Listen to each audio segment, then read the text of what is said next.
நம்ம மெசேஜை ஒரு குட்டி கதையோட ஆரம்பிக்கலாமா? ஒரு கிராமத்தில் ரமேஷ்னு ஒருத்தர் இருந்தான். அந்த சமயம் காற்று, மழை, புயல்னு அந்த கிராமத்தில் ஒரு கடினமான சமயமாக இருந்துச்சு. முழு கிராமமும் இருளில் தான் இருந்துச்சு. அப்போ ரமேஷ் கிட்ட ஒரு ராந்தல் விளக்கு இருந்துச்சு. அப்போ அவன் நினச்சான், இந்த சின்ன விளக்க வச்சுட்டு நம்ம இந்த கிராமத்தோட இருளை எப்படி போக வைக்க முடியும் அப்படின்னு யோசிச்சான். ஆனால் இயேசு கிறிஸ்து விளக்கை கொளுத்தி அதை மூடி வைக்காமல் அதை தண்டின் மேலே வைப்பாங்க, அப்போதான் அது வீட்டில் உள்ள எல்லா பக்கமும் வெளிச்சம் கொடுக்கும் அப்படின்னு சொன்ன வசனம் ஞாபகம் வந்துச்சு. உடனே ரமேஷ் தன்னிடம் இருந்த ராந்தலை வீட்டின் மேலே வச்சான். அங்கு வழி தவறி போக முடியாமல் தத்தளிச்சுட்டு இருந்தவங்க எல்லாரும் இந்த வெளிச்சத்தினால பாதுகாப்பாக போக வேண்டிய இடம் போனாங்க. அதை பார்த்த மற்றவங்களும் தங்களுடைய விளக்கை வீட்டின் மேலே கொண்டு வந்து வச்சாங்க. அந்த கிராமமே பிரகாசமாக இருந்துச்சு.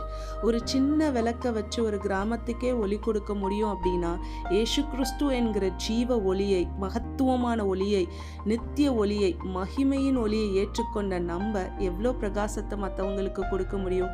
இயேசு கிறிஸ்து ஒரு இடத்துல சொல்கிறாரு, நான் உலகத்திற்கு ஒளியாக இருக்கிறேன், என்னை பின்பற்றுகிறவன் இருளிலே நடவாமல் ஜீவ ஒளியை அடைந்திருப்பான் அப்படின்னு சொல்கிறாரு.